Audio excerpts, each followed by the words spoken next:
अहिले चाहिँ म चाहिँ अध्यापन गर्छु र म चाहिँ आफूलाई चाहिँ एडुकेटर भनेर नै चिनाउन चाहन्छु, किनभने विगत 11 वर्षदेखि चाहिँ म यही पेसामा नै संलग्न छु। 2 ठाउँमा पढाउँछु र विभिन्न कुराहरू पढाउने भएको हुनाले चाहिँ म आफूलाई चाहिँ एउटा अध्यापकको रूपमा नै चिनाउन चाहन्छु। अध्यापकको रूपमा हुनुहुन्छ, भोकालिस्टको एउटा फाउन्डर पनि हुनुहुन्छ हैन? हजुर। सुरुमा चाहिँ कार्यक्रमको सुरुवात चाहिँ हामीले त्यो विषयवस्तुबाट गरौँ जसले धेरै मन पराउनु भएको पुस्तक पनि हो, अनुवाद गर्नु भएको छ, कान्छा महारानी। अलिकति यो पुस्तकका बारेमा कुराकानी गरौँ। यो पुस्तकको बारेमा चाहिँ सन्तोषजी, मलाई चाहिँ खासमा शिवा शाहको किताबहरू मैले धेरै अगाडिदेखि नै पढिरहेको थिएँ। उहाँको सबै किताबहरू नै पढिरहेको थिएँ र उहाँ चाहिँ मलाई अलिकति जुन हाम्रो नेपाली भाषाका साहित्यकारहरू हुनुहुन्छ जसले अङ्ग्रेजीमा लेख्नुहुन्छ, ती साहित्यकारहरू मध्ये पनि अलिकति कम चर्चा भएको नाम जस्तो लाग्थ्यो कि। र उहाँको किताबहरू पढ्दाखेरि चाहिँ त्यो एकदम चर्चामा आउनुपर्ने किताबहरू हो। उहाँको विषयवस्तु उहाँले जुन किसिमको छनौट गर्नुहुन्छ त्यो कुराहरूबाट चाहिँ म अलिकति प्रभावमा नै परेको थिएँ र विशेष गरी अङ्ग्रेजी लेखनको बारेमा लेख्दाखेरि चाहिँ मैले धेरै पटक उहाँको नाम लिइरहेको पनि थिएँ र पटक पटक उहाँसँग इन्टरभ्यूहरू पनि गरेको थिएँ होइन। अनि अब कान्छा महारानीको कुरा गर्दाखेरि चाहिँ यो चाहिँ अब 200 वर्ष अगाडिको इतिहासको बारेमा लेखिएको किताब हो होइन। अब धेरै पटक लेखिएको छ, यो फिक्सन नन फिक्सन धेरै पटक लेखिएको छ, तर चाहिँ मलाई नौलो चाहिँ के लाग्यो भन्दाखेरि यो यसपटक चाहिँ शिवा शाहले चाहिँ यो द अदर क्विन भन्ने जुन लेख्नुभयो त्यसलाई चाहिँ कम्प्लिटली वुमनको पर्सपेक्टिभबाट लेख्नु भएको छ कि, जुन चाहिँ कान्छा महारानी यानि राजेन्द्र लक्ष्मीको पर्सपेक्टिभबाट लेख्नु भएको छ होइन। त्यो कारणले चाहिँ मलाई अलिकति इन्ट्रेस्टिङ पनि लाग्यो। अनि जुन कान्छा महारानीको जुन पिरियडबाट यो चाहिँ यो इतिहास जहाँनिर गएर टुङ्गिन्छ नि, या चाहिँ जुन पिरियडको बारेमा कुरा गरेको छ नि, त्योसँग चाहिँ मेरो आफ्नै पुस्ता पनि त्यसैको हाँगा भएको हुनाले पनि मेरो लागि चाहिँ यो अनुवाद गर्न चाहिँ विशेष रुचिकर भएको। अनुवाद त गर्नुभयो, धेरैले मन पराउनु भयो, पुस्तक चर्चामा रह्यो होइन। मैले चाहिँ सोध्न खोजेको यहाँनिर अझ के भने, हाम्रो पुस्ताले जति पनि अहिले अझै पनि मलाई लाग्छ कि रिडरसिपको राम्रो इन्भाइरोमेन्ट क्रिएट नभए जस्तो पनि अनुभव हुन्छ अहिलेको मार्केटमा, तर पनि अहिलेका युवाहरूले कान्छा महारानीबाट के सिक्ने? अब कान्छा महारानीबाट के सिक्ने भन्दाखेरि पनि यो एउटा फिक्सन भएको हुनाले यसले कुनै मार्गदर्शन गर्ने त किताब होइन यो होइन। किन भन्दाखेरि अब के सिक्ने भन्दाखेरि अब रिडिङ भनेको कुरा चाहिँ के पर्पजको लागि हो त तपाईँको है? कसैको लागि त्यो सिम्पली प्लेजर मात्रै होला, आनन्दको लागि पढ्ने होला, कसैले त्यसबाट केही खोज्नुहुन्छ होला होइन। पढ्ने के को लागि भन्ने नै मान्छेको विभिन्न खालको यो चाहिँ हुन्छ कि, विभिन्न कारणले मान्छेहरूले पढ्छन् होइन। अब सिक्ने भनेर त त्यस्तो सिक्नैको लागि त यो कान्छा महारानीले केही पनि अफर गर्छ जस्तो मलाई लाग्दैन।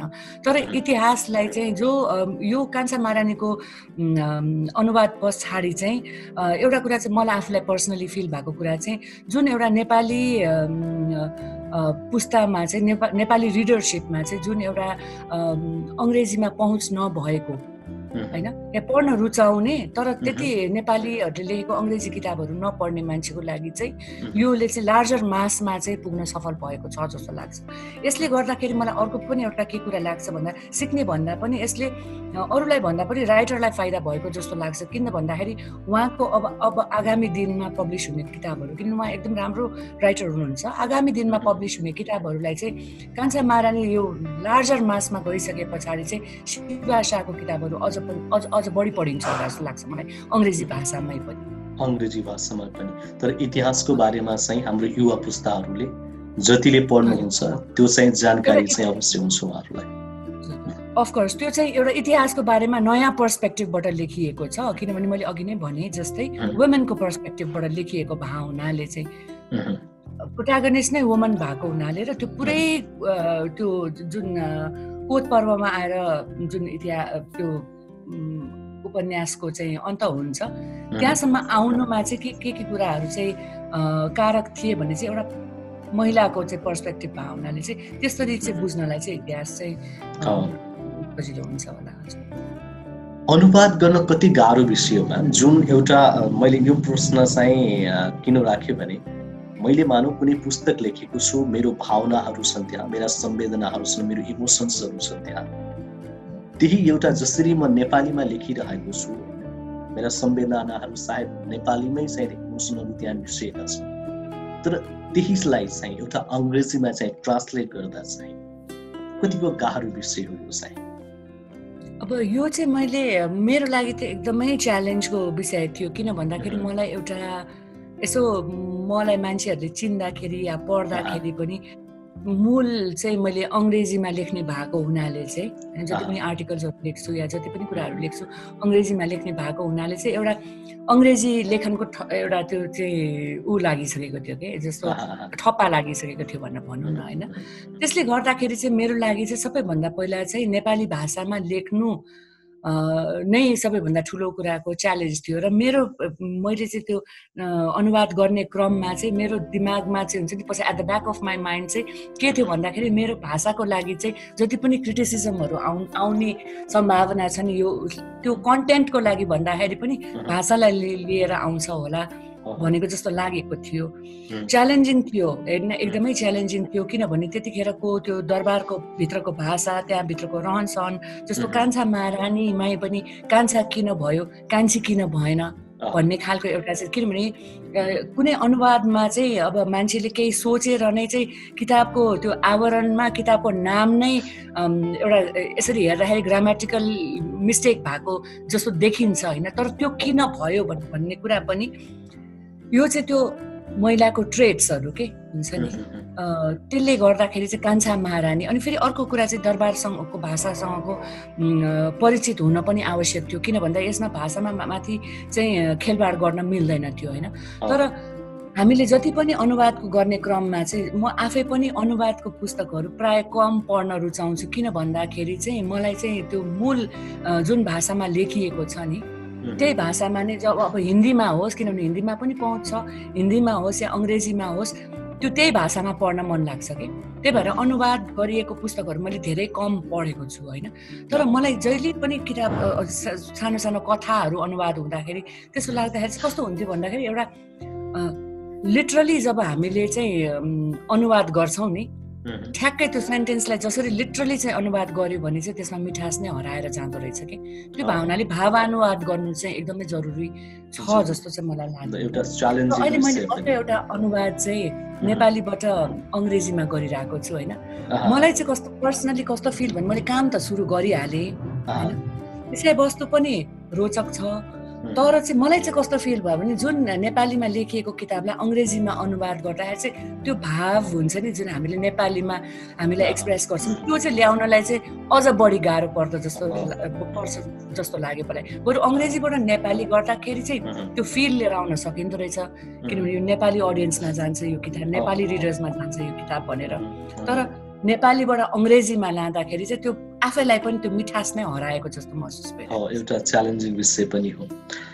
कान्छा महारानी त हुन एउटा अनुवाद हो, सबैलाई आफ्ना सबै शब्दहरू मनपर्छन्, त्यस्तो कुनै एउटा अनुच्छेद छ जुन शब्द छ जो तपाईँलाई एकदमै मनलाई छोएको, मनलाई स्पर्श गरेको सम्झनुहुन्छ? मलाई चाहिँ अब ठ्याक्कै त्यसरी मैले सम्झेरै चाहिँ राखेको छुइनँ, तर कान्छा महारानी र उहाँको बुबु भनेको धाई आमा जस्तो जुन हुन्छ नि दरबारभित्र, उहाँको बुबु बिचको संवाद चाहिँ मलाई सबैभन्दा रमाइलो लागेको संवाद हो। किनभने त्यो बुबु आमामा चाहिँ एउटा चाहिँ हुन्छ नि छोरी जस्तो या चाहिँ एउटा बाटो देखाइदिने जस्तो, झपार्ने जस्तो हुन्छ नि, यो गर्न ठिक यो गर्न बेठिक भन्ने कुरा चाहिँ त्यो कान्छा महारानी र बुबुको संवाद चाहिँ मलाई चाहिँ त्यो पार्ट चाहिँ मलाई एकदमै मन परेको हो। र पछि गएर जुन यो राजनीतिक चलखेलमा चाहिँ त्यो बुबु नै समेत पनि कान्छा महारानीको त्यो उसमा आउँदाखेरि चाहिँ अलिकति दुःख लागेको कुरा पनि हो। त्यो दुईजना बिचको संवाद चाहिँ मलाई मन परेको छ। अब कान्छा महारानीको विषयवस्तुलाई यहाँ रोकेर अन्य विषयवस्तुमा प्रवेश गरौँ है। हामी बजारमा धेरै पुस्तकहरू आउँछन्, धेरै प्रकाशकहरू छन्। अहिले त यस्तो एउटा ट्रेन्ड पनि छ, अस्ति भर्खर मैले फेसबुकमा विभिन्न प्रतिक्रियाहरू पनि दिइरहनु भएको थियो, त्यो सोध्छु पनि भनेको थिएँ। अहिले भर्खर कुमार नगरकोटीको एउटा पुस्तक चाहिँ कल्पग्रन्थ चाहिँ प्रकाशन हुन लागिरहेको छ होइन। मूल्य चाहिँ आम दर्शकका लागि त्यो मूल्य मैले आम दर्शक बाहिर चाहिँ सोचिरहेको छु। सायद 2021 रुपियाँ सायद यति नै छ। आम पाठकहरूले, आम जति पनि पुस्तक पढ्न रुचाउने पाठकहरूले त्यसलाई अफोर्ड गर्न सक्छन् होला। यो विषयमा के भन्नुहुन्छ?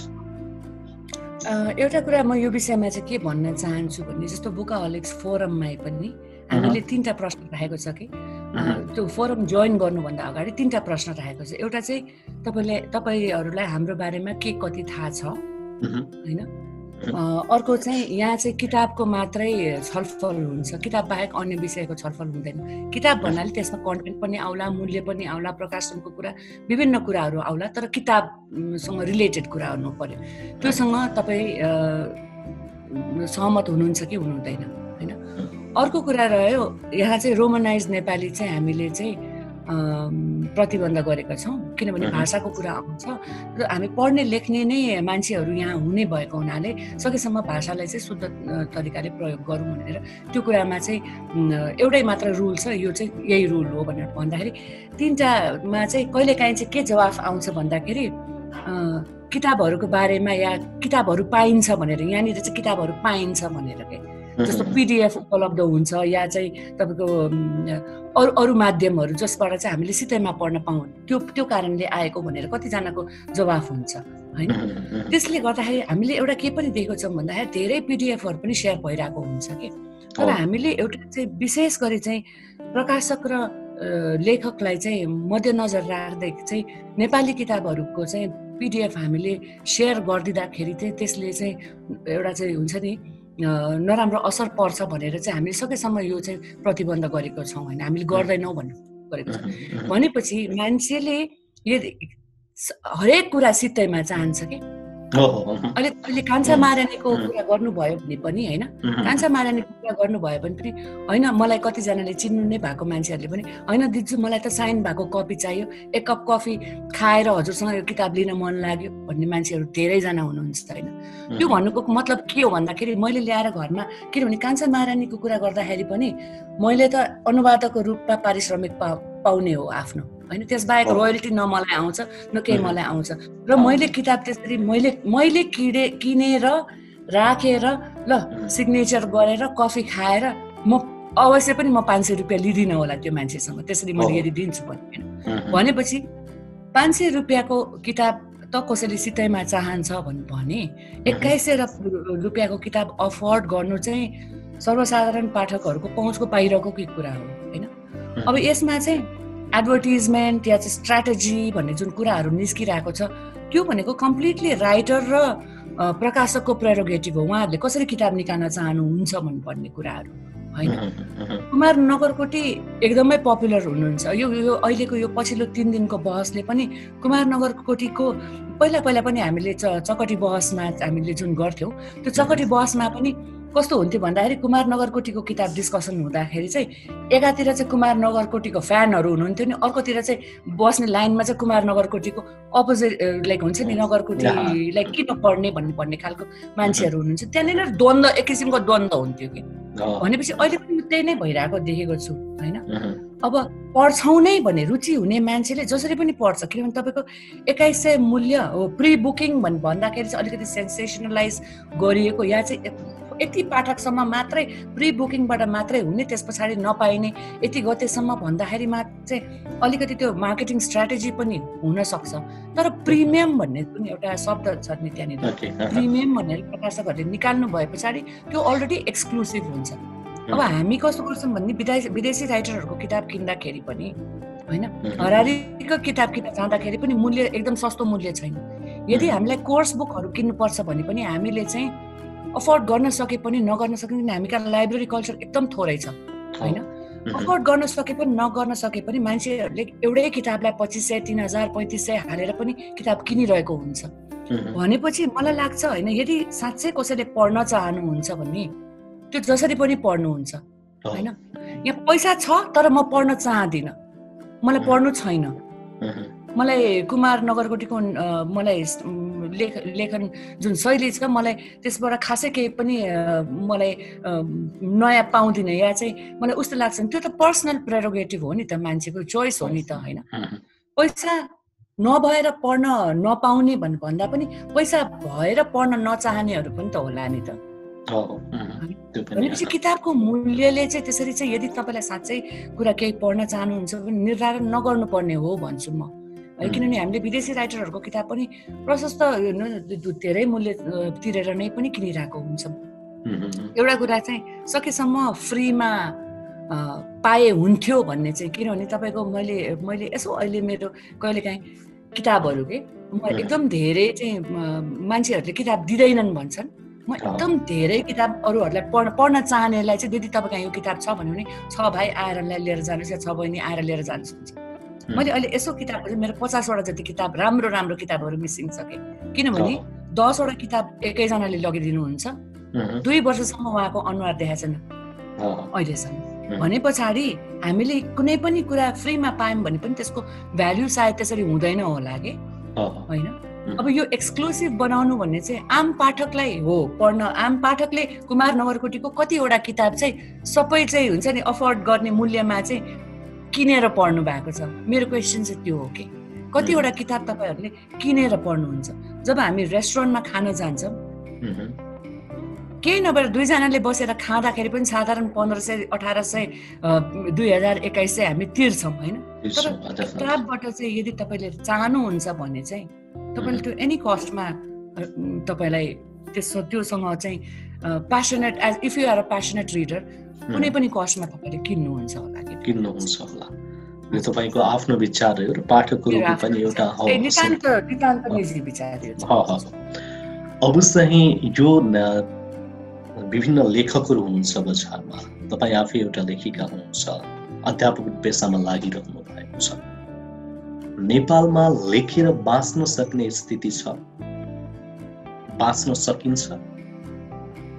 अब हेर्नुहोस् है, यो कुरा चाहिँ म चाहिँ राइट मान्छे चाहिँ होइन होला यसको जवाफ दिनको लागि। किन भन्दाखेरि यदि मैले चाहिँ लेखन पेसा मात्रै मेरो पेसा भएको र मैले थुप्रै किताबहरू लेखिसकेको रहन्थे भने चाहिँ यसमा चाहिँ बाँच्न सकिन्छ कि सकिँदैन भने, किनभने धेरैजना स्ट्रगलिङ राइटर्सहरू पनि हुनुहुन्छ। नयाँ पुस्ताका धेरैजना चाहिँ हुन्छ नि त्यो एउटा ट्रेन्ड ब्रेक गर्नलाई हाम्रो पनि पब्लिस हुन पाए हुन्थ्यो भन्ने पनि धेरैजना हुनुहुन्छ होइन। कतिजनाको म्यानुस्क्रिप्टहरू पनि पढिरहेको हुन्छ होइन, र धेरैजना स्थापितहरू पनि हुनुहुन्छ। उहाँहरूसँग मैले त्यसरी कहिले पनि बसेर उहाँहरूसँग यस विषयमा छलफल पनि गरेको छु। म यो प्राइभेट कुराहरू चाहिँ हुन्छ नि यस्तो कुराहरूसँग त्यो खासै चासो नराख्ने भावनाले मेरो लागि चाहिँ अझ मलाई त कस्तो हुन्छ भन्दाखेरि तपाईँको कहिलेकाहीँ चाहिँ कस्तो फिल हुन्छ भन्दाखेरि मलाई राइटर नै नचिन्न पाए पनि हुन्थ्यो भने जस्तो फिल हुन्छ कि। किनभने त्यो राइटर चिनिसके पछाडि चाहिँ उहाँहरूको लेखनमा आएर चाहिँ मेरो एउटा भ्रम चाहिँ जुन हुन्छ नि उहाँहरूको क्रिएसन प्रतिको ब्रेक हुन्छ होइन। अब सस्टेन गर्न सक्ने नसक्ने भने चाहिँ मूलधारमा लेखन पेसामै लाग्नु भएकाहरूलाई चाहिँ यो अलिकति उपयुक्त होला यो सोध्नलाई। मैले चाहिँ एउटै मात्र किताब लेख्नु भएको छ तर चाहिँ एउटा अध्यापन पेसामा लाग्नु भएको छ होइन, प्रकाशक पनि हुनुहुन्छ। यस कारणले मैले चाहिँ तपाईँलाई सोधिरहेको कि एउटा बाहिरी त्यसरी सोधिरहेको होला, तर कसरी बाँच्ने भन्ने त्यसले नै ठुलो अर्थ राख्छ होला। तर कतिपय लेखकहरू त बाँची पनि रहनु भएको छ होला। अब चाहिँ मैले सोध्न खोज्छु अलिकति जीवनका बारेमा पनि कुराकानी गरौँ। कुनै पनि लेखक सङ्गीतकार होस् अथवा विभिन्न कलाकारहरू जो पनि आफ्नो सङ्घर्षको जीवनबाट जो पनि गुज्रिरहेको हुन्छ, सगुना शाहको जिन्दगीमा चाहिँ सङ्घर्षको परिभाषा के हो र अहिलेसम्म सगुना शाह बन्नुमा के कुराले चाहिँ तपाईँलाई धेरै महत्त्व राख्छ? मैले चाहिँ सुरुमा चाहिँ मेरो सङ्घर्ष भन्दा चाहिँ मलाई कस्तो लाग्छ भन्दाखेरि यो सङ्घर्ष भन्ने कुरा चाहिँ यो एभ्रिडे कुरा हो कि नितान्त फरक कुरा हो। हामीले एक अर्कासँग हामीले एसोसिएट गर्न सक्छौँ, धेरै कुरामा एसोसिएट गर्न सक्छौँ। जस्तो म महिला भएका कारणले पनि धेरै महिला लेखकहरूले उठाइरहनु भएका कुराहरूसँग म एसोसिएट गर्न सक्छु। तर मलाई चाहिँ यस्तो लाग्दैन कि पुरुषले चाहिँ त्यो कुराहरूलाई चाहिँ एसोसिएट गर्न सक्नु हुँदैन भन्ने जस्तो लाग्दैन होइन। हामीले एक अर्काको चाहिँ के भन्छ त्यसलाई, मलाई एक्ज्याक्टली त्यो वर्ड आएन, मान्छे भएर जन्मिसके पछाडि जीवनमा सङ्घर्ष भन्ने कुरा त हरेक कदम कदममा आइरहने कुरा हो कि। तर अब यसले हामीले चाहिँ के गर्छौँ भन्दाखेरि धेरैजनाले चाहिँ मलाई अहिले आएर चाहिँ लाइफको यो फेजमा आएर चाहिँ मलाई के फिल गर्छौँ भने हामी चाहिँ सङ्घर्ष मेरो जिन्दगीमा यस्तो भयो भनेर चाहिँ त्यसमा ड्वेल गर्छौँ कि त्यसमा चाहिँ बस्छौँ rather than looking for solutions होइन के गर्दाखेरि हुन्छ भनेर त्यो कुरामा चाहिँ हामीले चाहिँ फोकस गर्नु जरुरी छ जस्तो लाग्छ। अनि अब अलिकति आध्यात्मतिर पनि मेरो अलिकति रुचि छ होइन त्यो चाहिँ कुनै त्यो प्रभाव परेर चाहिँ होइन कि त म आफै पनि के भित्रबाट इन्टरनल जुन बाहिर जुन कुराहरू भइरहेको छ त्यसले आफूलाई कसरी अफेक्ट हुँदैन। म एकदमै सेन्सिटिभ मान्छे हो है। विद्यार्थीहरूलाई पढाउँदाखेरि पनि हुन्छ नि जस्तो एउटा मार्क्समा मात्रै चाहिँ ऊ नभएर विद्यार्थीहरूलाई पढाउने कुरामा मात्र नभएर चाहिँ भोलि गएर उनीहरूले चाहिँ जति यो 4 वर्षको स्ट्रगल छ पढ्ने फेजमा जति 4 वर्षको स्ट्रगल छ यो केही पनि होइन। त्यहाँबाट निस्केर गइसके पछाडि त बल्ल लाइफ स्टार्ट हुन्छ होइन। सो म आफै पनि सङ्घर्षको कुरा भन्दा नि एउटा कस्तो मलाई एउटा ट्याग लिएर जन्मे। विशेष गरी चाहिँ मैले चाहिँ अर्चना थापाको टेलिङ अ टेलमा चाहिँ जुन चाहिँ 2010मा निस्केको थियो त्यतिखेर चाहिँ मैले मास्टर्स गरेर भर्खरै सकाएको थिएँ र मेरो टिचर हुनुहुन्छ प्रकाश सुवेदी सरले उहाँले चाहिँ सगुना यस्तो यस्तो किताब निस्किन आँटेको छ आत्मपरक लेखनको वाइ डोन्ट यु ट्राई भनेर भन्नुभयो होइन। त्यस पछाडि म सायद लेख्दिनँ थिएँ होला तर म 2 दिन हस्पिटलाइज भएको थिएँ त्यतिखेर चाहिँ। अनि मलाई चाहिँ के लाग्यो भन्दाखेरि मान्छेको जीवन यस्तो चाहिँ हुन्छ नि अहिले नै हामीले देखिरहेछौँ यो पेन्डेमिक्सको कारणले गर्दाखेरि होइन मान्छेको जीवन चाहिँ यस्तो चाहिँ रहेछ कि यो कुन बेला सकिन्छ भन्ने कुरा यो अमूल्य टाइम जुन हामीसँग छ नि कुन बेला सकिन्छ भन्ने कुरा हामीलाई थाहा छैन होइन। भनेपछि मैले चाहिँ मेरो जीवन सार्थक कसरी हुन्छ भन्दाखेरि मैले चाहिँ म नहुँदाखेरि पनि मैले के छोडेर जान्छु भन्ने कुरा मैले के छोडेर जान्छु त्यसको लोभ होइन कि तर मान्छे भएर जन्मिसकेपछि मैले के छोडेर जान्छु भन्ने कुरा चाहिँ यतिकै त हामी यतिकै त जन्मेको होइन होला भन्ने जस्तो कुराप्रति चाहिँ अलिकति उ भयो। अनि त्यतिखेर चाहिँ मैले बसेर आफ्नो चाहिँ लाइफको एउटा हुन्छ नि सुती ओछ्यानमा सुती एउटा चाहिँ खेसरा जस्तो हुन्छ नि लाइफको बारेमा लेख्दै गएँ। अलिकति त्यो प्रुफ रिड गरेँ त्यस पछाडि मैले अर्चनाजीलाई पठाएँ त्यो छापियो टेलिङ अ टेलमा। त्यो मेरो लाइफको स्ट्रगललाई चाहिँ फर्स्टमा चाहिँ धेरै यो लार्जर मासमा गएको भनेको चाहिँ अर्चना थापाको टेलिङ अ टेलबाट जुन पछि हामीले चाहिँ नाटकको रूपमा पनि म आफै पनि संलग्न भएर त्यसमा खेलेँ होइन। पछि यो टियुको युनिभर्सिटी कोर्समा पनि केही समयको लागि नेपाल स्टडिज अन्तर्गत पढाइयो के। त्यस पछाडि चाहिँ कस्तो भन्दाखेरि म एउटा जुन प्रिभिलेज ब्याकग्राउन्डमा जसले चाहिँ पढ्नको लागि समस्या थिएन होइन मैले भनेको कुरा पाउनको लागि समस्या थिएन त्यस्तो मान्छेको लाइफमा पनि एउटा 17 वर्षको उमेरमा एउटा चाहिँ तपाईँको परिवारमा चाहिँ छोरा मान्छे नभएको कारणले त्यो मदरको इन्सिक्योरिटिजहरूको कुरादेखि लिएर चाहिँ विवाहको कुरादेखि लिएर चाहिँ 17 वर्षको उमेरमा विवाह 19 वर्षको उमेरमा बच्चा हुँदाखेरि चाहिँ त्यो होल लाइफ नै चाहिँ एउटा एकातिरको मोड लिनु पर्नेमा कम्प्लिटली डिफ्रेन्ट मोड लियो होइन। र अनफर्चुनेटली त्यो कुरा चाहिँ अब अनफर्चुनेटली भनौँ कि मेरो लागि त फर्चुनेटली नै भनौँ जुन मैले त्यो 15 वर्षको पिरियडमा चाहिँ जुन स्ट्रगल गरेर चाहिँ 30 वर्षको उमेरमा मैले चाहिँ मेरो लाइफको फर्स्ट डिसिजन मेरो आफ्नो पर्सनल फर्स्ट डिसिजन भनेपछि 30 वर्षको उमेरमा लिएको मान्छे हो होइन। त्यस पछाडि जे जति पनि आज सगुना शाह भनेर मान्छेले जे जति पनि चिन्छ भन्ने कुरा चाहिँ प्योरली त्यसको श्रेय चाहिँ म आफैलाई दिन्छु होइन। किनभने 30 वर्षको उमेरमा मास्टर्स गर्न गएर त्यस पछाडि त्यहाँबाट पढाउन सुरु गरेर चाहिँ एउटा लाइफलाई एउटा डिरेक्सन दिन सक्नु भनेको मलाई लाग्छ मान्छेले चाहेमा जसले पनि त्यो डिरेक्सन दिन सक्छ जसले पनि त्यो डिरेक्सन दिन सक्छ। तर हामी के गर्छौँ भने हामीमा एकदम धेरै सेल्फ डाउट अनि कम्प्यारिजन कोसँग त भन्दाखेरि चाहिँ अरूसँग के सक्सेसफुल मान्छेहरूको सक्सेस स्टोरीको पछाडिपट्टिको त्यो हिस्ट्री जुन हुन्छ त्यो के छ भन्ने भन्दा पनि सक्सेस स्टोरिज देखेर चाहिँ हामी एकदमै ऊ हुन्छौँ कि अहिले पनि म देख्छु कि मोटिभेसनल स्पिकर्सहरू होइन देखेर चाहिँ यहाँ चाहिँ सक्सेसफुल मोटिभेसनल स्पिकर्स देखेर जो पनि मोटिभेसनल स्पिकर हुन खोजिरहेको छ कि मोटिभेसन त्यसरी आउने कुरा होइन नि त।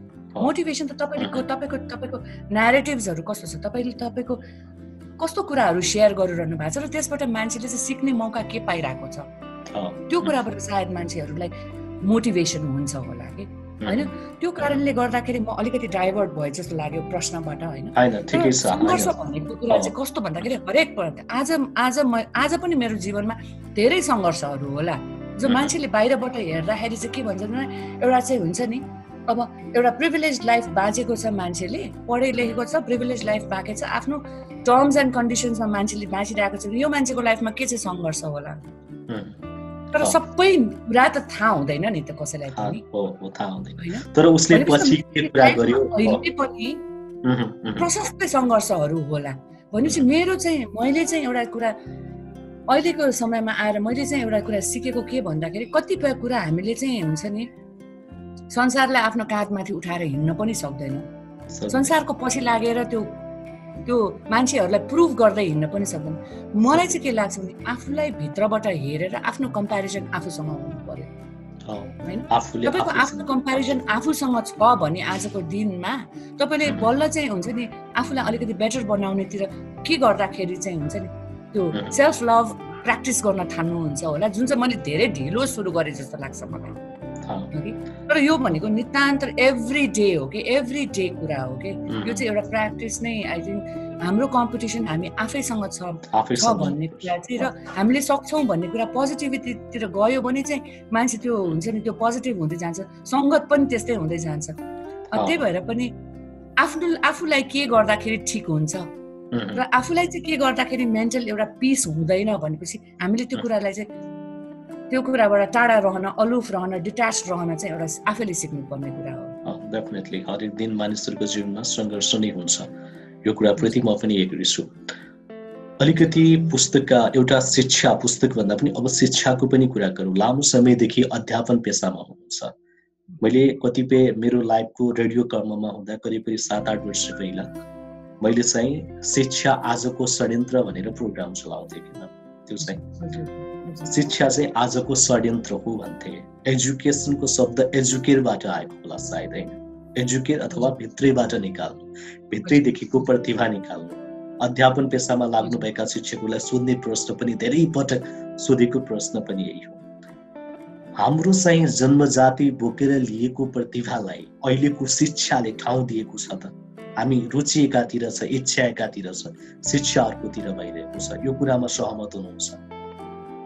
एब्सोल्युटली एकदमै सहमत छु। किन भन्दाखेरि यहाँ त्यही हो कि अघि फेरि होइन जस्तो मैले जिद्दु कृष्णमूर्तिको पनि धेरै किताबहरू पढेको छु, मलाई इन्फ्लुएन्सियल पनि लाग्छ होइन। मलाई चाहिँ कस्तो लाग्छ भन्दाखेरि अहिले चाहिँ हुन्छ नि हामीले हाम्रो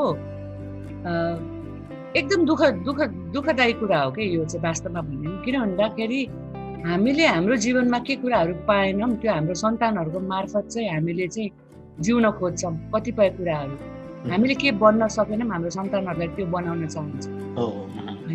शिक्षाको कुरा गर्दाखेरि पनि एउटा चाहिँ एउटा संस्थाभित्र आइसकेपछि, एउटा विद्यालयभित्र आइसकेपछि, कलेजभित्र आइसके पछाडि त्यहाँनिर पनि हामीले चाहिँ एउटा गुड स्टुडेन्ट र ब्याड स्टुडेन्ट हुनेलाई कस्तो गुड स्टुडेन्ट हुनेलाई के गर्नुपर्छ भन्ने खालको एउटा मोल्ड गर्न सक्छौँ कि। सो हामीले अहिलेसम्म के ट्राई गरिरहेको छौँ, we are trying to fit into that mould के अर्काले बनाइदिएको मोल्डमा फिट गर्न खोजिरहेको छौँ होइन। धेरैजना विद्यार्थीहरूसँग यस्तै गरेर चाहिँ कम्युनिकेसन स्किल्स पनि पढाउँछौँ नि, यस्ता धेरै कुराहरू चाहिँ हामीले डिस्कसन गर्छौँ होइन।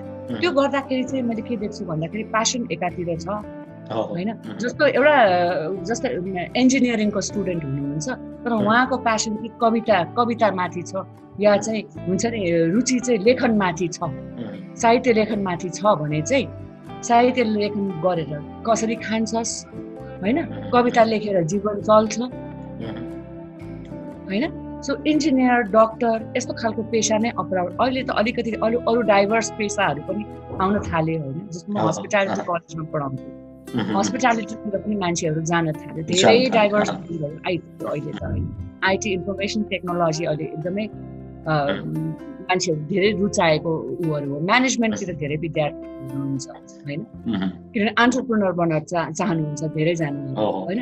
तर मान्छेले यदि चाहिँ हामीले चाहिँ एन्करेज गर्ने अध्यापनको मार्फत या शिक्षाको मार्फत चाहिँ एन्करेज गर्ने के हुन्छ, मान्छेलाई चाहिँ who are you, what do you want to become हुन्छ नि, लाइफको पर्पज के हो भने यदि कोही चाहिँ एकदमै राम्रो खेलाडी हुने चाहिँ राम्रो छ भने तर नेपालमा खेलाडीको भविष्य छैन भनेर चाहिँ त्यो हतोत्साह गर्नुभन्दा चाहिँ त्यसलाई चाहिँ के गरेर चाहिँ त्यसलाई सपोर्ट गर्न सक्छ।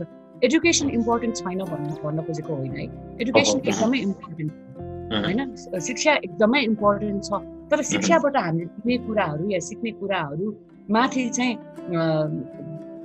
अफसोस लाग्छ कि कहिलेकाहीँ चाहिँ हामीले चाहिँ अझ पनि चाहिँ एउटा मोल्डभित्र चाहिँ कुमालेले आकार दिएको त्यो माटोको भाँडा जस्तो गरेर चाहिँ सेप गर्न खोजिरहेको छ अहिलेको युवा पुस्ताहरूलाई चाहिँ, त्यो चाहिँ दुःखको कुरा हो चाहिँ। अनि सायद यसले गर्दाखेरि पनि अलिक अहिले जति पनि तपाईँको भन्नुहुन्छ नि जति पनि फ्रस्ट्रेसन, एङ्जाइटी, डिप्रेसन भन्ने कुराहरू चाहिँ यी कुराहरूबाट पनि आफ्नो भएको प्रतिभालाई चाहिँ देखाउनलाई चाहिँ कुनै पनि वातावरण नभएको होइन, बिगिनिङ घरबाट सुरुदेखि लिएर विद्यालयमा गएदेखि लिएर कुनै पनि वातावरण नभएको र चाहिँ त्यो त्यसले गर्दाखेरि चाहिँ एउटा भित्रबाट नै चाहिँ एउटा अलिकति वितृष्णा जस्तो चाहिँ मलाई यो बन्न मन छैन भने, अनि जे कुरा गर्न मन छैन तपाईँलाई त्यो कुरा गर्नुपर्दा तपाईँ त्यसप्रति प्यासनेट हुनु हुँदैन, तपाईँको त्यसप्रति लगाव हुँदैन, तपाईँ जानुहुन्छ, तपाईँ इन्जिनियर बन्नुहुन्छ, तपाईँ गएर आफ्नो काम गर्नुहुन्छ, तपाईँ कामप्रति तपाईँको प्यासन र लगाव नै छैन भन्ने चाहिँ at the end of the day चाहिँ तपाईँले के पाउनुहुन्छ त भन्ने कुरा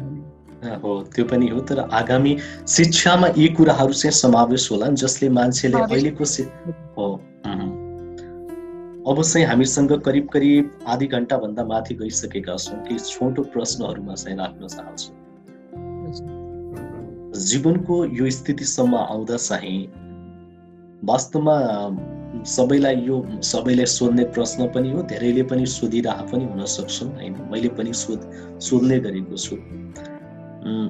जीवनमा चाहिँ लक्ष्य प्राप्ति गर्नका लागि सबैको एउटा एम्बिसन त हुन्छ नै, सबैभन्दा मुख्य कुरा के हो जस्तो लाग्छ म्याम तपाईँलाई चाहिँ लक्ष्य प्राप्तिको लागि चाहिँ? अब मलाई यसमा पनि कस्तो लाग्छ भन्दाखेरि होइन, मेरो लक्ष्य के हो होइन, कुनै एउटा 25 वर्षको युवाको लक्ष्य के हो, अभियसली त्यो कुरा फरक हुन्छ। म त्यसै पनि एउटा चाहिँ सानैदेखि चाहिँ एउटा आफूले गर्न खोजेको कुरा एउटा, तर चाहिँ म यसलाई ब्लेम पनि गर्दिनँ, अब चाहिँ म ब्लेम पनि गर्दिनँ, किनभने यो यही कुराहरू सायद मेरो लाइफमा नभइदिएको भए आज म जे छु त्यो हुँदैन थियो मलाई भने म त्यसलाई यसरी म चाहिँ अब मैले त्यो एउटा ड्रिम, मान्छेको ड्रिम डिजायर भन्छ नि, लक्ष्य भन्छ नि, त्यो चाहिँ मैले चाहिँ कस्तो भयो भने मेरो लाइफमा पर्सनली मैले भन्दाखेरि चाहिँ त्यो मेरो नाकको टुप्पा भन्दा पर कहिले पनि भएन कि, beyond the rich of my nose भन्छ नि, मैले यति मात्रै हेरेँ होला, मैले कहिले पनि यत्रो टाढा हेरेर चाहिँ कुनै पनि लक्ष्य लिएर चाहिँ होइन म यो लक्ष्यमा चाहिँ यसरी अग्रसर हुन्छु भनेर चाहिँ म जानुभन्दा पनि मैले पर्सनली मेरो आफ्नो कुरा गर्दाखेरि चाहिँ every day at a time के, every step at a time होइन। यदि तपाईँ कुनै कुरामा लाग्नु भएको छ भने त्यो कुरामा तपाईँको फोकस र तपाईँको प्रायोरिटी हुनु पर्यो न कि, किनभने हाम्रो दिमागमा यस्तो हुन्छ कि हजारवटा कुरा आउँछ कि हामी एउटा थोक कुरा गरिरहेको हुन्छौँ, तर 5जना मान्छेले आएर 5जनाको फरक विचार सुन्ने हो भने के हुन्छ त भन्दा तपाईँको माइन्ड 5तिर दौडिन थाल्छ कि एकैछिन। आफ्नो लक्ष्य के हो भन्ने कुरा नि हामीले चाहिँ हाम्रो प्रायोरिटीमा नपर्ने कुराहरूमाथि हामीले फोकस गर्न थाल्छौँ। एउटा त्यो प्रायोरिटाइज गर्न चाहिँ मान्छेले सिक्नु पर्दो रहेछ। के कुरा लागि चाहिँ मेरो मुख्य उद्देश्य के हो, मैले चाहिँ के गरिरहेको छु होइन, र मैले चाहिँ यो कुरा अचिभ गर्नको लागि चाहिँ मैले के गरिरहेको छु त होइन, त्योतिर त सानो पाइला चल्नु पर्यो नि त। मलाई यो लक्ष्य छ मेरो, तर मैले यो लक्ष्य पाउनको मलाई यो बन्न इच्छा छ, तर मैले लक्ष्य पाउनको लागि मैले केही पनि गरिरहेको छुइनँ भने त्यो लक्ष्य सधैँ नै एउटा ड्रिम नै बनेर नहुन्छ कि। तपाईँले के गरिरहनु भएको छ त आफूले, त्यो एउटा प्यासनेट र एउटा चाहिँ हुन्छ नि प्रायोरिटाइज गर्ने चाहिँ मान्छेमा चाहिँ त्यो चाहिँ हुनुपर्छ जस्तो लाग्छ, त्यो लगन हुनुपर्छ जस्तो लाग्छ। डेफिनेटली पुस्तकमा चाहिँ जीवन भेट्छौँ हामी होइन, धेरै पुस्तकहरू पनि अहिलेका चाहिँ युवा पुस्तालाई कस्ता चाहिँ पुस्तक पढ्नुपर्छ र यो पुस्तक पढेर यी पुस्तकहरू पढेर अलिकति जीवनमा चाहिँ प्रभाव पर्न सक्छन् होला भने जस्तो लाग्छ तपाईँलाई? सल्लाह के यो हिजो मात्रै पनि मैले एउटा चाहिँ थिङ्क लाइक अ मङ्क भन्ने जय शेट्टीको किताबको चाहिँ लामो आफूलाई फिल भएको रिभ्यू एक्ज्याक्टली नभन्नु त्यसलाई आफूलाई फिल भएको कुरा पोस्ट गरेको थिएँ बुकहलिक्समा होइन। त्यसमा चाहिँ धेरैजनाको के भन्छ मेरो यो जनर सेल्फ हेल्प भनेको जनर मेरो लागि होइन भन्ने। मेरो पनि सेल्फ हेल्प मेरो लागि जनर होइन, तपाईँको इन्ट्रेस्टको जनर कुन? मेरो लागि चाहिँ पुस्तक भनेको जीवन पढ्नु हो। एउटा संसारको एउटा कुनामा बसेर तपाईँले संसारभरिको लाइफबारे पढ्नु हो, विचार पढ्नु हो होइन, मान्छेको विचार पढ्नु हो, जीवनशैली पढ्नु हो, धेरै कुरा, राजनीति पढ्नु हो होइन, समाज पढ्नु हो, कल्चरदेखि संसार कुरा हामीले चाहिँ पढ्न पाउँछौँ होइन। भनेपछि त्यो एउटा प्रिभिलेज नै हो कि त्यति पढ्न पाउनु वातावरण हुनु भने पनि एउटा प्रिभिलेजको कुरा हो है। अब कस्तो खालको पुस्तक तपाईँको छनौटमा पर्छ भन्दाखेरि मलाई मान्छेहरूले के पढौँ भनेर भन्दाखेरि एकदम अचम्म लाग्छ कि के पढौँ भन्दाखेरि चाहिँ अनि यो पढ्नुहोस् त्यो पढ्नुहोस् त्यो पढ्नुहोस् त्यो पढ्नुहोस् भनेर कमेन्टको लहर लागे देख्छु म होइन, सजेसन्सको लहर। एउटा कुरा चाहिँ के भन्दाखेरि हामीले के पढौँ भनेर भन्दाखेरि त्यो मान्छेलाई तपाईँको कस्तो रुचि छ, तपाईँलाई के कुरामा इन्ट्रेस्ट छ भनेर हामीले सोध्दैनौँ कि हामीलाई के कुरामा इन्ट्रेस्ट छ त्यो कुराको सजेसन दिन हामीलाई एकदमै हतार लाग्छ, किनभने हामी एकदमै एक्सपर्ट भइसकेका छौँ आफ्नै नजरमा। मलाई जहिले पनि पुस्तक पढ्दाखेरि म साह्रै नै कम पढेको छु जस्तो लाग्छ कि मैले पढ्न एकदमै धेरै बाँकी छ जस्तो लाग्छ कि त्यो कुनै एउटा छेउ मात्रै पनि पढेको छुइनँ मैले। कति पढ्ने मान्छेहरू हुनुहुन्छ उहाँहरूबाट धेरै इन्सपायर्ड पनि छु होइन, मैले एउटा छेउ पनि पढाएको छु भने ममा के ल्याकत कसैलाई चाहिँ के कुरा सजेस्ट गर्नको लागि। मेरो भन्ने एउटा मात्रै कुरा, तपाईँलाई केमा इन्ट्रेस्ट छ? जस्तो मलाई लाइफ राइटिङमा इन्ट्रेस्ट छ, मैले अहिले लाइफ राइटिङ पनि मास्टर्सको स्टुडेन्ट्सहरूलाई पढाइरहेको छु। चाहिँ मलाई लाइफ राइटिङमा इन्ट्रेस्ट छ भने मलाई मेमोयर्समा इन्ट्रेस्ट छ, मलाई अटोबायोग्राफिकल राइटिङमा इन्ट्रेस्ट छ, मलाई बायोग्राफिजमा इन्ट्रेस्ट छ, मलाई चाहिँ हुन्छ नि मेमोरिजहरूमा इन्ट्रेस्ट छ मलाई। भनेपछि मेरो छनौटमा त्यस्ता खालका पुस्तकहरू पढ्ला न कि चाहिँ यो चाहिँ एकदम पपुलर लिस्टमा परेको छ होइन, एकदम पपुलर संसारभरिको 10वटा किताबमा चाहिँ यो पढ्नै पर्ने परेको छ र यो चाहिँ पढ्नु पर्छ, मैले चाहिँ यो पढ्नै पर्छ अदरवाइज चाहिँ हुन्छ नि के नै छुट्छ भन्ने। त्यसरी पनि म चाहिँ आफ्नो रुचि तपाईँको केमा छ र बिस्तारै बिस्तारै तपाईँले पढ्दै जाने क्रममा तपाईँ आफै थाहा पाउनुहुन्छ कि तपाईँको त्यो ग्रोथ यसरी हुँदै जान्छ कि तपाईँले चाहिँ मेरो इन्ट्रेस्ट चाहिँ केमा रहेछ भने तपाईँले आफैले छुटाउन सक्ने एउटा चाहिँ त्यो डेभलप हुँदै जान्छ, त्यो एउटा के भन्ने केपेबिलिटी डेभलप हुँदै जान्छ भनेर प्रयास गर्छ मलाई।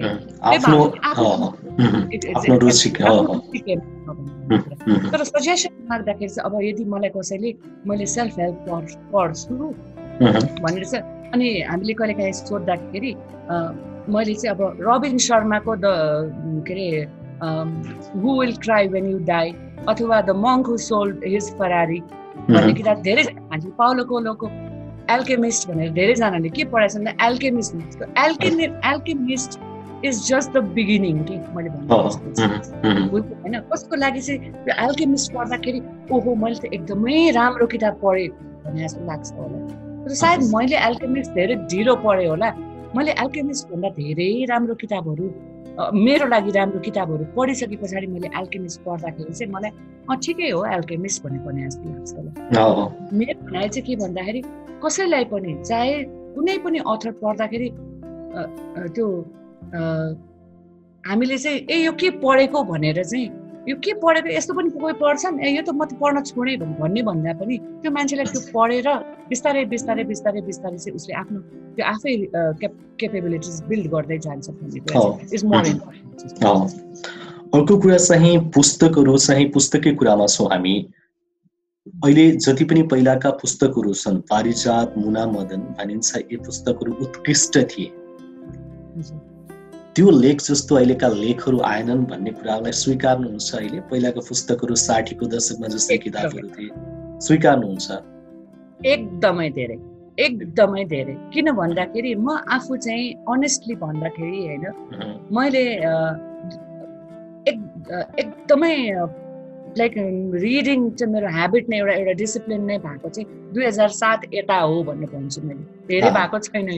2007 यता चाहिँ एकदम निरन्तर रूपमा केही न केही पढिरहन्छ। अहिले मान्छेले कुनै पुस्तकको कुरा गर्दा ओहो यसो हेर्दा त मैले त्यो किताब 10 वर्ष अगाडि पढिसकेको थिएँ भन्दाखेरि मान्छेहरू कति बिस्तारै भर्खर पढ्न सुरु गरिरहेको रहेछ भने जस्तो फिल हुन्छ। तर यसै क्रममा चाहिँ मैले सायद यो बुकहलिक्स 2011 मा खोलेपछि बढी नेपाली किताबहरू पढ्न थाल्यो होला। अहिले चाहिँ नेपालीमा लेखिएको किताबहरू धेरै पढिरहेको छु होइन। तर मलाई जब पढ्दै जान्छु यो अङ्ग्रेजी किताब पढ्दाखेरि पनि हुन्छ, एउटै राइटरको रिपिटेडली पढ्दै जाँदाखेरि मलाई एक किसिमको एउटा किताब दुईटा किताब तेस्रो किताब पुगिसकेपछि अब चाहिँ मलाई यो राइटर पुग्यो भन्ने जस्तो हुन्छ होइन। त्यस्तै गरी नेपालीमा पनि अहिले के भइरहेको छ भन्दाखेरि रिपिटेडली एउटै कुराहरू आइरहेको छ होइन। आफ्नो आफ्नो स्फियरबाट लेख्नुहुन्छ म भन्छु होइन। जातको कुराहरू आइरहेको छ, कल्चरको कुराहरू आइरहेको छ, विभिन्न यो ब्रेकिङ बााउन्ड्रिज जस्तो भइरहेको छ होइन। पुरानो एउटा जुन किसिमको धार थियो त्यसलाई ब्रेक गरेर छ। तर जुन पहिलाको लेखन जब तपाईँले पारिजातको कुरा गर्नुभयो होइन, मलाई बानिरा गिरी, माया ठकुरी होइन उहाँहरूको लेखन पनि मनपर्छ। अनि मैले बिपीको किताबहरू पनि हुन्छ नि, अब चाहिँ म बिपीको किताबहरू सबै पढ्छु भनेर चाहिँ त्यो कलेक्सन नै किनेर लिएर आएर बिस्तारै पढ्दै पनि छु सबै होइन। अनि त्यो जुन तुलनात्मक रूपमा हुन्छ नि त्यतिखेरको त्यो प्रोग्रेसिभ लिटरेचर उहाँहरूले दिनुभएको, उहाँहरूले जुन उहाँहरूको लेखन शैली, उहाँहरूको कन्टेन्ट होइन, उहाँहरूले त्यो एउटा त्यो रिडर्सहरूमा चाहिँ त्यो एउटा जगाइदिने एउटा भावना जुन भन्छु नि, विद्रोह होस् चाहे त्यो समाजको विद्रोह होस्, राजनीतिको कुराहरू होस्, त्यो खालको एउटा जुन स्ट्रेन्थ छ नि उहाँहरूको राइटिङमा, त्यो चाहिँ अहिले एकदमै मिसिङ छ। किन भन्दाखेरि मलाई त अलिक कस्तो लाग्छ भन्दाखेरि फेसबुकमा लेखे जस्तो फेसबुक संवाद जहाँनिर फेसबुक यो एकदम फितलो हुँदै गइरहेको छ कि राइटिङ चाहिँ होइन। र यस्तो टाइममा चाहिँ यदि तपाईँले तर सबै राइटिङ फितलो हुँदै गइरहेछ पनि म भन्दिनँ। हालसालै मात्र मैले थकालै पढेँ होइन, हाम्रो नवीन प्यासीजीले ल्याउनु भएको किताबहरू। अब त्यसमा मलाई नदिसको कथा पढेँ मैले होइन। नदिसको कथा अब उहाँले चाहिँ आफूलाई चाहिँ कविताको विधामा चाहिँ एस्टाब्लिस गरिसक्नु भएको छ, भले एउटा किताब निस्क्यो होला तर उहाँको कविताहरू पनि सशक्त छन् होइन। मैले उहाँको जुन कथा पढेँ, प्लुटो भन्ने एउटा कथा पढेँ होइन, त्यो कथा पढ्दाखेरि के अमेरिकामा बसेर चाहिँ मान्छेको एउटा त्यो ट्र्याप जस्तो खालको होइन, कस्तो खालको ट्र्यापमा चाहिँ उहाँले चाहिँ एउटा प्लुटो चाहिँ एउटा प्रोट्यागनिस्ट चाहिँ कुकुरलाई पारेर चाहिँ एउटा कथा लेख्नु भएको छ है। त्यो एकदमै सशक्त छ कि त्यसले दिमागलाई यति त्यो हुन्छ नि सोच्न बाध्य बनाउँछ कि होइन। उहाँको भाषा, प्रस्तुतिको शैली होइन। सो त्यो सबै कुराहरू हेर्दाखेरि नयाँ पुस्तामा अन्शु खनाल भन्ने एकजना बहिनी हुनुहुन्छ, उहाँको पनि त्यसमा त्यो कथा उहाँले पनि लेख्नु भएको छ। उहाँको कथाहरू पढ्दाखेरि चाहिँ नयाँ पुस्तामा चाहिँ यो सम्भावना एकदम धेरै पनि छ क्या राम्रो लेखनमा। तर प्राय जस्तो चाहिँ एउटै खालको आउँदाखेरि चाहिँ अलिकति हुन्छ। तर यो भन्नुको अर्थ यो होइन कि मलाई हाम्रो उपेन्द्र सुब्बाले लेख्नु भएको किताबहरू होइन, उपेन्द्र सुब्बा अनि त्यस पछाडि अहिले भर्खरै मैले याम्बुनेर पढेँ, बिना थिङजीले लेख्नु भएको होइन। अनि कतिपय शब्दहरू छ जुन हामीलाई चाहिँ त्यो तामाङ भाषाको शब्दहरू थाहा छैन, तर पनि त्यो किताब पढ्दै जाँदाखेरि अब धेरैवटा किताबहरू छन् जुन चाहिँ अहिलेको समयमा पनि राम्रो किताबहरू, नन फिक्सनहरू धेरै जस्तो म चाहिँ नन फिक्सन चाहिँ बढी पढ्न रुचाउँछु। नन फिक्सनहरू पनि धेरै अब करिब 5-7 मिनट रहन्छौँ हामी, केही प्रश्नहरू मात्रै बाँकी छन् मसँग। जीवनमा यो यहाँसम्म आइपुग्दाखेरि तपाईँले सेक्रिफाइस गरेका धेरै कुराहरू होलान्, हरेक मानिसले गर्छ, मैले पनि गर्छु, तपाईँले पनि गर्छ, यो कुनै भावनात्मक कुरा पनि होइन। यहाँसम्म आउँदाखेरि तपाईँलाई चाहिँ मलाई कुनै कुराले स्पर्श गर्छ, मलाई कुनै कुराले पीडा दिन्छ कि सगुना शाहलाई पीडा कुनै कुराले यस्तो पीडा भयो जीवनमा भन्ने कुनै छन्, किनकि ती कुराहरूलेबाट पनि अरूले केही सिक्न सक्छन्। म स्वयं मैले सिकिरहेको हुन्छु। मलाई एउटा कुरा चाहिँ गिल्ट होइन र रिग्रेट चाहिँ छैन। रिग्रेट पनि छैन मलाई, गिल्ट पनि छैन मलाई केही पनि कुराको। किन भन्दाखेरि मैले अहिले आएर चाहिँ के बुझेको छु नि, जति पनि कुरा मैले सेक्रिफाइस भनेर बुझौँ, त्यसलाई सेक्रिफाइस भनेर कसरी बुझौँ। अब एउटा भनौँ न 19 वर्षको उमेरमा आमा बनेर त्यो 19 वर्षको त्यसलाई मैले कसरी बुझ्ने, त्यो 19 वर्षको टाइममा र 23 वर्षको उमेरमा आमा बन्दाखेरि मैले मेरो बच्चाहरूलाई दिनुपर्ने कुराहरू त्यतिखेर होइन, त्यसलाई के म सेक्रिफाइस भनौँ? होइन, किनभने उनीहरूलाई मैले जन्माएको हो भनेपछि उनीहरूको लागि मैले सेक्रिफाइस गरेँ भनेर भन्दिनँ। मेरो जुन एउटा प्राइम मान्छेको एउटा लाइफमा एउटा प्राइम एज हुन्छ नि, जहाँ चाहिँ केही गरौँ भन्ने कुरा चाहिँ मेरो पुरै एकदम डोमेस्टिक भएर बित्यो कि होइन। तर त्यो के हो भन्दाखेरि त्यो कुरामा भइसके पछाडि, लाइफमा त्यो कुरा भइसके पछाडि त्यो कुरालाई चाहिँ मैले चाहिँ मेरो प्रायोरिटीमा राखेँ होइन। मैले आफूलाई त्यो कुरा त्यति हुँदा हुँदै पनि मैले आफूलाई सेल्फ ट्युटर गरेँ, सेल्फ एजुकेट गरेँ। मैले ब्याचलरसम्म त आफ्नो मैले आइएससी पढिरहेको मान्छे होइन, त्यस पछाडि मैले अब म डक्टर बन्छु या चाहिँ म पाइलट बन्छु, मेरो पाइलट बन्ने मेरो उद्देश्य थियो, म पाइलट बन्छु भने जस्तो मलाई भएन भनेपछि मैले त्यो कुरामा चाहिँ मैले के गर्दाखेरि बेस्ट हुन्छ भने म लिट्रेचरपट्टि लागेँ होइन। मैले आफूलाई सेल्फ ट्युटर गरेँ, सेल्फ एजुकेट गरेँ र त्यो सेल्फ एजुकेट गरेको कुरामा मलाई कुनै पनि रिग्रेट छैन। किनभने जब मेरो बच्चाहरू हुर्किएर चाहिँ स्कुल जान थाले तब मैले गएर मास्टर्स डिग्री जोइन गरेँ। आफूभन्दा 5 वर्ष जुनियर ब्याचसँग मैले मास्टर्स डिग्री जोइन गरेर आज म यहाँसम्म छु होइन। त्यसलाई म के सेक्रिफाइस भन्ने, त्यसको सेक्रिफाइस भन्ने भन्दा पनि त्यो मेरो विलिङनेसको कुरा हो कि होइन। र त्यसमा मलाई र सायद त्यो कुराहरूले गर्दाखेरि आज चाहिँ मेरो बच्चाहरूसँग मेरो रिलेसनसिप जस्तो छ होइन, जुन पेरेन्ट्सहरूसँग हामीलाई यस्तो आमा भइदिएको भए हुन्थ्यो भन्ने जुन खालको मैले त्यो पाउँछु नि बेला बेलामा, र मेरो बच्चाहरूसँग जुन किसिमको मेरो एकदम ओपन माइन्डेड रिलेसनसिप छ कि एउटा साथीको जस्तो, एउटा जे कुरा पनि सेयर गर्नुपर्ने सक्ने, यो कुरा त सबै मैले सायद त्यही समय उनीहरूलाई दिएको बापत पाएको कुरा होला नि त। मैले दिन सकेँ, मैले उनीहरूलाई चाहिँ कुनै एउटा चाहिँ हुन्छ नि अरूको भरमा जिम्मामा छोडेर मैले आफ्नो लाइफमा मेरो प्रायोरिटी भनेर मैले त्यतिखेर चाहिँ माई प्रायोरिटी हो माई चिल्ड्रेन, सो त्यसलाई सेक्रिफाइस भन्नु मिल्दैन होइन। अहिलेको समयमा आएर चाहिँ my priority is my self. अहिलेको समयमा आएर उनीहरू अझै पनि अध्ययन गरिरहेको छ होइन, पढिरहेको छ, बाहिर बसेर पढिरहेको छ। र अहिलेको समयमा चाहिँ र आगामी दिनहरूमा चाहिँ मेरो प्रायोरिटी इज माई सेल्फ भनेर चाहिँ मेरो बच्चाहरूलाई पनि त्यो क्लियरली चाहिँ उनीहरूले बुझेको छ र उनीहरूले त्यो स्पेस मलाई दिएको छ होइन। म्युचुअल छ कि आफ्ना लागि चाहिँ समय व्यवस्थापन र आफ्ना लागि पनि समय हुनुपर्छ है। त्यो चाहिँ जीवनको आदि चाहिँ बिताइसकेपछि भनिन्छ नि, समय धेरै बिताइसकेपछि चाहिँ हामी अर्कैका लागि जिइरहेका हुन्छौँ, आफ्ना लागि पनि जिउनु चाहिँ अति आवश्यक छ। यो चाहिँ मैले भनिहालेँ नि, अघि नै पनि मैले भनिहालेँ, धेरै ढिलो सिकेको कुरा हो कि आफूलाई प्रायोरिटाइज गर्ने कुरा भन्दा अलिकति सेल्फिस जस्तो सुनिन्छ होला यो कुरा हैन हो, तर चाहिँ सेल्फिस जस्तो सुनिन्छ होला, तर यो सेल्फ लभ भन्ने कुरा नै चाहिँ किनभने हामीले कस्तो हुन्छ नि सधैँ अर्काको लागि गर्दा आफूलाई लास्ट प्रायोरिटीमा राख्छ। आफूलाई मेरा लागि के त, मैले मेरा लागि के गरेँ त भन्ने कुरा चाहिँ त्यहाँ रहँदैन। तपाईँ एउटा हजुर सन्तोषजी, तपाईँ एउटा कुनै घरमा हेर्नुहुन्छ भने एउटा महिलाले सबैभन्दा लास्टमा आफूलाई प्रायोरिटीमा राखेको हुन्छ कि सबै कुरा सकिसकेपछि आफ्नो पालो आउँछ कि। अब त्यो चाहिँ अब मैले चाहिँ आफूलाई चाहिँ फर्स्ट प्रायोरिटीमा राख्ने कुरामा चाहिँ गइरहेको छु। म चाहिँ एग्री छु यो कुरामा, किनकि आफ्ना लागि चाहिँ मेरा लागि के र म बाँचेका किनलाई मेरो आफ्ना लागि पनि त बाँच्नु पर्यो। यो कुरामा चाहिँ म सहमत छु। कार्यक्रमको अन्त्यतर्फ पनि छौँ हामी। अब 3-4 मात्र 1-2वटा प्रश्न छन् एकदमै छोटोमा, एक त छोटो प्रश्न गर्छु मैले पनि होइन। एकै शब्दमा भन्नु पर्दाखेरि जीवन के हो तपाईका लागि चाहिँ?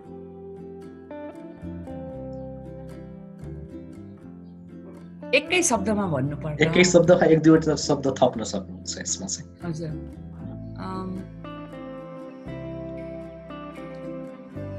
मलाई अंग्रेजीमा भने हुन्छ, डेफिनेटली प्लिज। Living consciously. प्रेम के रहेछ?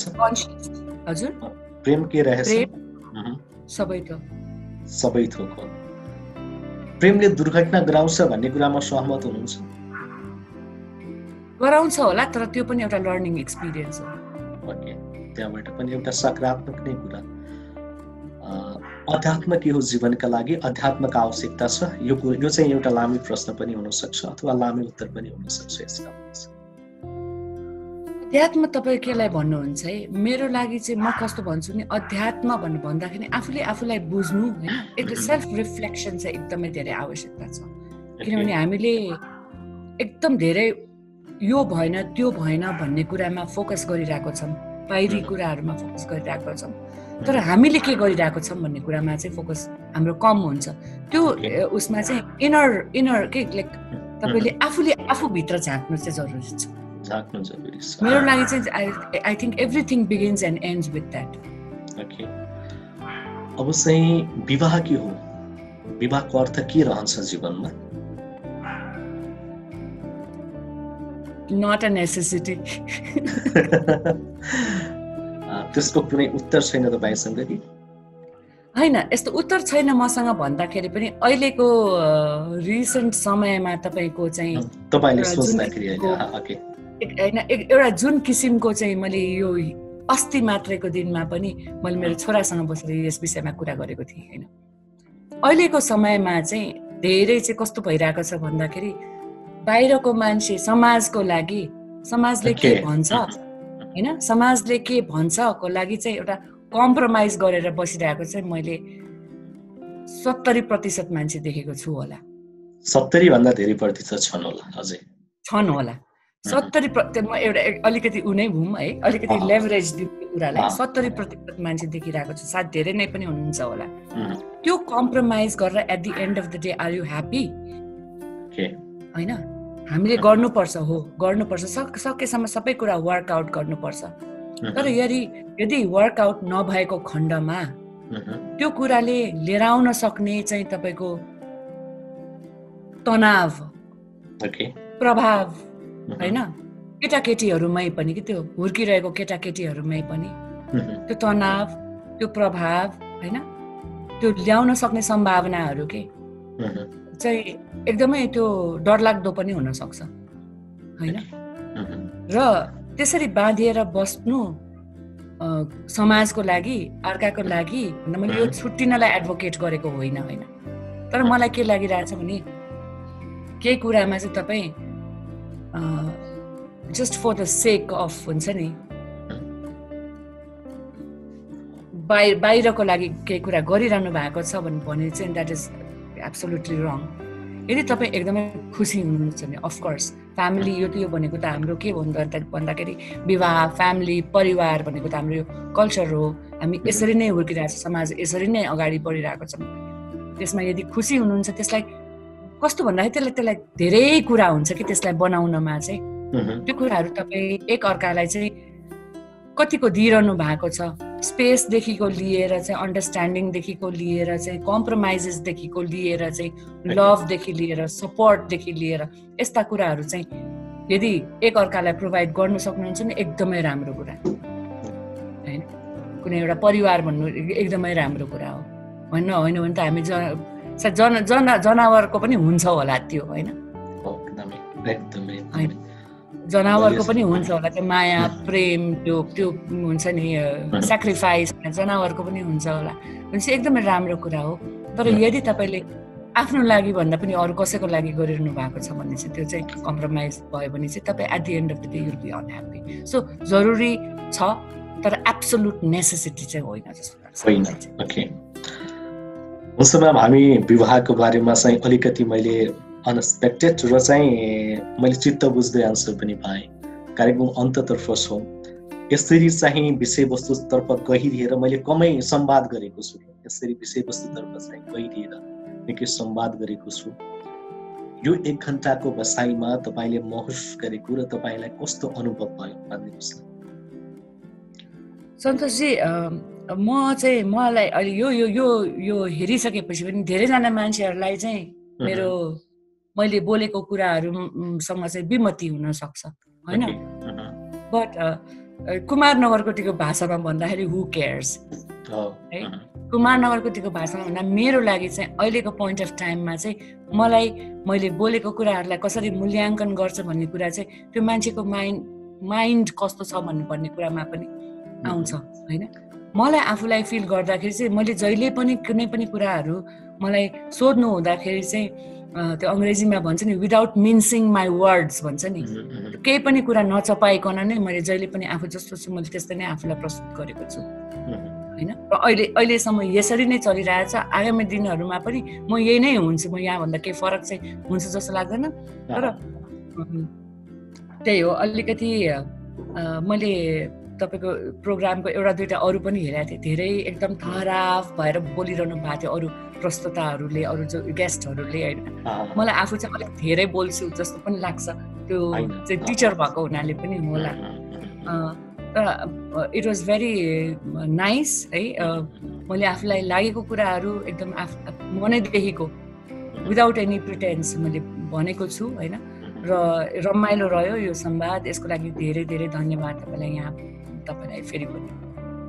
सुनाम, तपाईँले चाहिँ कार्यक्रममा समय दिनुभयो, यसका लागि म पनि आभारी छु। नमस्कार। नमस्कार, धन्यवाद।